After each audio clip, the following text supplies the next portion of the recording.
Breaking news, Palasyo at Kongreso nataranta, SC Justice Carpio kumilos na nagsampa kaso sa SC. Aba.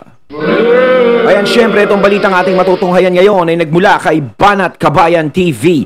At syempre ito po ang inyong lingkod na si BT na magbibigay ng reaksyon at komento dito sa video na ating matutunghayan ngayon. At huwag na natin pagtagalin at sabay-sabay na natin panoorin ang laman ng video na hatid sa atin ni Banat Kabayan TV at bibigyan natin ng reaksyon ng balitang ito.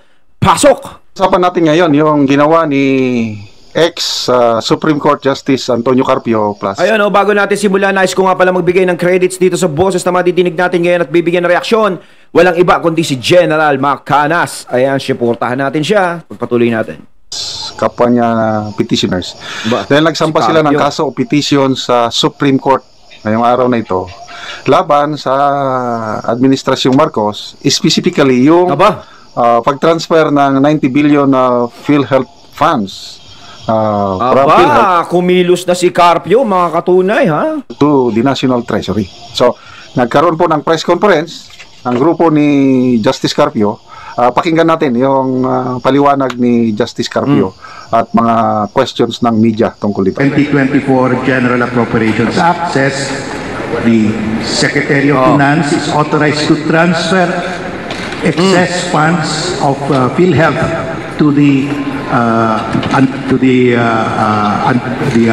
National Treasury to fund the unprogrammed appropriations. So that is a direct violation because the general rule is no law shall be passed authorizing the transfer of appropriations. Yung 2024 GAA authorized the transfer.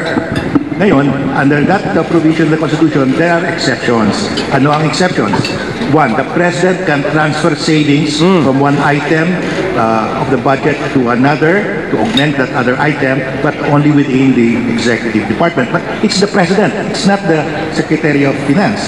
In the judiciary, it is the Chief Justice who can transfer savings, not appropriations. Iba yung savings, iba yung appropriations. In the Congress, it's the House Speaker who can transfer savings for the budget of the House, and in the Senate, it's the Senate President. And for constitutional officers, it's the chairman of these constitutional bodies. Only savings can be transferred, hindi yung buong appropriation. Ano yung savings? Savings are yung appropriation, pag let's say it's 1 billion appropriation to build a bridge, 800 million lang nagamit, yung 200 million, yun yung savings, yun ang pwedeng i-transfer to another item. Pero itong 2024 GAA authorized the Secretary of Finance, hindi naman siya kasama doon sa mga officers authorized to transfer savings. So that's violation. At saka so may violation talaga yung nangyayari ngayong mga transfer savings na yan. Yung pinapakailaman pa yung pera ng PhilHealth na dapat naman ay hindi naman dapat pakialaman, di ba? Authorized to transfer the appropriation, the surplus funds for PhilHealth, wala namang surplus kasi hindi pa tapos yung universal health services, no? Ang dami pang nangangailangan ng gamot, kulang pa yung mga hospitals, so hindi pa na-accomplish yung purpose ng PhilHealth. So, yun, di ba? Ang dami pang ang problema talaga ng mga kababayan natin doon sa mga hospital, di ba? Marami pang pwede pang paggamitan ng perang yun. Bakit pinapangunahan nila na alisin? Diba? Kunin. Diba? Dapat nga ang PhilHealth, hindi yan binabawasan Kung nandiyadyaan yan at hindi nagagamit, no? Diyan lang yan. Kasi kakailanganin yan Gaya nga na sinasabi ni Carpio, diba? Na, marami pa tayong hindi nare-resolba, no? Na problema sa PhilHealth, no? Na dapat pang paggastosan dyan. Dapat doon inilalaan yan, hindi kung saan-saan bagay ilalaan. Di ba yung tipo na kukunin mo yung budget ng PhilHealth tapos ililipat sa ibang ahensya, ililipat sa ibang tapos uutang ka sa kabay ilalagay mo sa PhilHealth? Di ba parang, paano naman kami? Hindi nyo na ba kami naiisip? Hindi nyo na ba naiisip yung taong bayan kung ano na nangyayari sa kanila o mangyayari sa kanila? Di ba? Naghuhulog tayo ng PhilHealth, naghuhulog tayo, tapos ganito lang, parang pinaglalaruan nyo lang kami. Di ba parang nakakainis tignan, nakakainis isipin na ganito yung nangyayari sa atin ngayon? Di ba? savings. There is another provision of the Constitution that is being violated. Nakalagay sa Constitution, special funds raised through taxation for a specific purpose cannot be used for any other purpose. Yung funds ng PhilHealth was raised by a special law, by the excise tax, yung tinatawag na sin taxes, nakalagay doon, X% of the taxes from excise taxes shall be used to fund the objectives of PhilHealth. So that is a special fund raised for a specific purpose. Under the Constitution, you cannot use those special funds for any other purpose. So, sa madaling salita, hindi pwedeng gamitin yung budget ng PhilHealth. Diba? Kumbaga, hindi tama yung ginagawa nilang ganyan.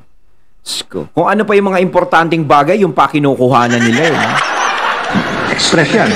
Kaya ang ginawa nila, ginamit nila itong special funds of PhilHealth, ilinipat doon sa ibang items for program appropriation. That's a violation of the express prohibition against the use of special funds for any other purpose. Under the Constitution, pwede mo magamit yung special funds for other purposes only in two cases. If there is a law abandoning the purpose, wala naman. And if the purpose has been accomplished, hindi pa naman na-accomplish yung purpose ng PhilHealth. So these are the two main grounds that we are citing in our petition. And we are asking the Supreme Court, to issue a TRO. Bakit? Irreparable ito. Sa PhilHealth lang, 89.9 billion ang ililipat nila. That is irreparable because pag nagasto na yan, there's nobody in government that can reimburse that. Kasi the rule is, if it's an illegal disbursement, yung nag-disburse illegally, will have to return the money. But how can anyone return 89.9 billion? Hindi kaya ni Secretary Recto yan. So it is irreparable. It cannot be returned. So dapat So parang hindi naman ibabalik yan. Nako. Ano mga katunay, di ba? Di ba parang ang gara naman ang nangyayari ngayon. No, alam nyo naman yan yung benepisyong yan, inaasahan ng mga taong bayan yan Tapos yan pa yung kinukuha ninyo. Ano ba gusto nyong mangyari, 'di ba? Parang ano ba? Tinatanggalan nyo na yung mga tao, 'di ba? Parang paano tayo kung sakasakaling magkaroon ng problema? 'Di ba? Wala na tayong paghuhugutan, kakakuha nyo ng ganyan, kakakuha nyo dito. Kung saan nyo naman dinadala. Ang takin nyo, pinapakailaman nyo yung mga bagay na hindi dapat pakailaman. Oo, sige, nasa posisyon kayo. Yun nga yun. Pero, Diyos ko naman, eto ba yung sinasabi nyo na naglilingkod kayo para sa taong bayan? Alam nyo, kung kayo naglilingkod kayo para sa taong bayan, hindi nyo para pakailaman yan. Diba? Hindi nyo para pakailaman, hindi nyo para galawin yan, hindi nyo para pag-interesan o anuhin yan. Diba? Alam nyo, siyempre, PhilHealth yan. Kailangan yan. Marami pa tayong problema sa mga medical, sa mga marami.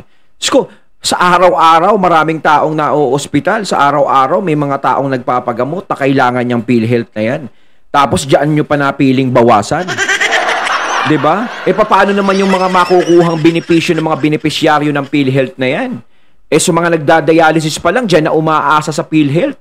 Paano yan? Pag naubos yung PhilHealth na yan, okay lang sana kung naubos ng mga gumagamit mismo na yung talagang mga nag-aambag sa PhilHealth Kung nagagamit sa ospital nila kaso nga lang, nauubos sa kung saan-saan lang. Kuha dito, kuha doon. Ikaw naman, para naman kaming tanga, hulog ng hulog. Tapos kayo, kuha ng kuha. Hindi na ba? Parang ang ginagawa nyo, sige, hulog kayo ng hulog. Ito, papalaki natin, patutubuin natin yung bangko. TRO ito. Otherwise, hindi na babalik yan sa government, no? Nobody can get back those funds. So those are yan. Napakaganda yung paliwanag ni Justice Carpio. Two grounds. Kumbaga, maganda yung sinabi ni Justice Carpio na yan. Kumbaga, talagang pinaglalaban niya yung pagkakakuha ng budget yan sa PhilHealth. May batas na nagsasabi na hindi pwedeng i-transfer yung yes, dahil lang sa circular ng Secretary of Finance. I don't know bakit hindi nila parang nagbibingi-bingihan na lang ang administrasyon.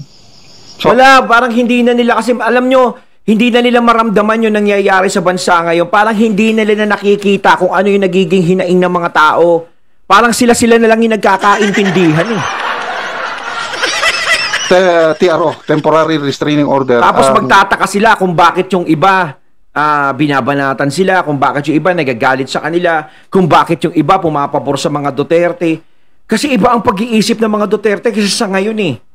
'Di ba? Kasi ang mga Duterte, nakikita namin sa kanila na inuuna nila yung taong bayan. Gaya ni VP Sara, nakikita niya kung ano ang problema ng bansa. Nakikita niya kung ano ang hinaing ng mga tao, nararamdaman niya. Eh kasi ngayon sa nangyayari doon sa iba, hindi nila nararamdaman. Tapos magagalit sila, maraming naiinis sa kanilang mga Pinoy, maraming nabubuwisit, maraming tumitira sa kanila. Eh Diyos ko, gusto nyo mawalan ng tumitira sa inyo, edi ayusin nyo naman yung galaw nyo, mga chong. Diba? Gaya nito. Oh, hil-hil. Prayer ng petisyon. Kaso is, sana i-stop ng korte yung pag-transfer o yung paggastos ng pundo. Sana. Kasi sa ngayon, wala na, 60 billion na ang nai-transfer eh. Nako? Itong araw kawawa na naman tayo mga katunay. No. Mariose, parang ako ayoko na maghulog ng PhilHealth. Ano po ba yung mga ibang health ano? O kaya mag-ipon ka lala sa bahay mo. Ganon din naman mga katunay. Una, March and August. Dalawang trans. 20 billion, 10 billion. So, ang last trans is March next year. Another 30 billion. Pag hindi mag-TRO ang korte nito, nako, wala na. Wala na. Kawawa ang mga PhilHealth members. So, kapag naubos siya, nawala, di hulog uli. Iniisip kasi nila, yung mga naghuhulog naman dyan, bayaan mo sila. Hindi ko para tayong tanga, no? Hulog tayo ng hulog, sila kuha lang ng kuha. Kaya, salamat sa mga grupong ganito. Oo. Itong si Justice Carpio, karamihan, lalo na sa foreign policy, West Philippine Sea, pinupuri niya ang foreign policy ng Marcos administration. But pagdating na dito sa PhilHealth, ayun, nanguna siya. And dahil sa kanyang status, former Supreme Court Justice. Baka sana pandagdag pressure, hindi naman pressure ito, pandagdag lakas sa iba't ibang grupo. Anda health professionals, health workers nagpetisyon sa Supreme Court. Mga labor groups, mga mambabatas, mga 4 o 5 petisyon na ata ito. Kita mo maraming umaayaw, maraming kumukontra pero hindi nila napapakinggan yung hinaing na yan. 'Di ba? Talagang dito mo maiisip na hindi sila tumitingin eh. Nasa paligid nila. Kaya nga parang sinasabi ko sila lang yung nagkakaintindihan eh. Kasi kung ikaw ililibot mo yung mata mo, malalaman mo lahat yan, makikita mo lahat yan. Ngayon, doon mo malalaman kung tama ba yung ginagawa mo o hindi. Pini-question yung yung constitutionality o legality ng pag-transfer ng pundong ito. Kanina, programa ni Ted Filon. Wala na, naubos ng pasensya na, nakakapanggigil na kayo dyan, PhilHealth. Instead na expand niyo ang benefits ng mga kawawang miyembro, bakit nyo paintulutan na gagastusin sa ibang proyekto yung pera ng PhilHealth yan? Tama, hindi dapat ginagastos yun. Galit kanina, nakapagbiti siya ng salita na, taong bayan, mag-ingay tayo, maghimagsikan na tayo laban dito. Tama, kaya ito. Yung mga bagay na hindi nyo dapat pakialaman, dapat hindi nyo na pinapakailaman. Ang ating vlog tungkol sa PhilHealth dahil kawawa ang mga PhilHealth members. Yes. Yung mga talaga, kawawa talaga yung mga PhilHealth members dyan. Maraming umaasa dyan sa PhilHealth tapos gaganyanin niya. Diba? Sinasabi ko nga, paano pag naubos na yan? Saan pa kukuha? Diba? Para na lang tayong tanga na hulog ng hulog tapos wala naman tayong mapapalana. Napakaliit na nga yung benepisyo nila, napakatagal pang darating. Kasi nga, pinapahirapan ka pa. Katakot-takot na pila, katakot-takot na paserox, di ba? Minsan paserox mo to, layo-layo ng paseroxan mo. Di ba? Sarili mo ng pera, ikaw pa pinapahirapan. Pero sila simple lang kumuha, no? Easy lang. Tapos ngayon, Ay, nako. gagastusin pa sa ibang Oo. purpose ang pera ng contribution nito galing sa ano. Ang iba dyan, yun, excise tax, yung sin tax, yung mga iba't ibang sin products, alak, sigarilyo at iba pa, yun. Buwis, papunta yan sa pangkalusugan at napupunta sa PhilHealth. At dapat ito gastusin, special law. Tsaka kung gagastusin yan, hindi na special, dapat kung gagastusin yan, dapat kung PhilHealth, sa ano talaga yan, sa kalusugan ng taong bayan, sa medikasyon ng taong bayan yan ginagamit. Hindi ko saan-saan dinadala. Sabi ni Justice Carpio na dapat gastusin lang para doon at hindi pwedeng gastusin tama. Yun, sa mga unprogrammed appropriations ng ating mga mambabatas. Sana pakinggan ito kagad ng Supreme Court at mag-issue ang Supreme Court ng temporary restraining order para maisalba ang pondo ng PhilHealth para sa mga members nito. Ayun, natating natin ngayon ang video na nagbula kay Banat Kabayan TV at syempre natin natin ang boses na yon na nagbula kay General Macanas na binigyan natin ng reaksyon at syempre si Justice Carpio, no? Kayo mga katunay, anong masasabi nyo tungkol dito? Comment lang po kayo sa comment box. So once again, I'm BT and I'm out. Peace.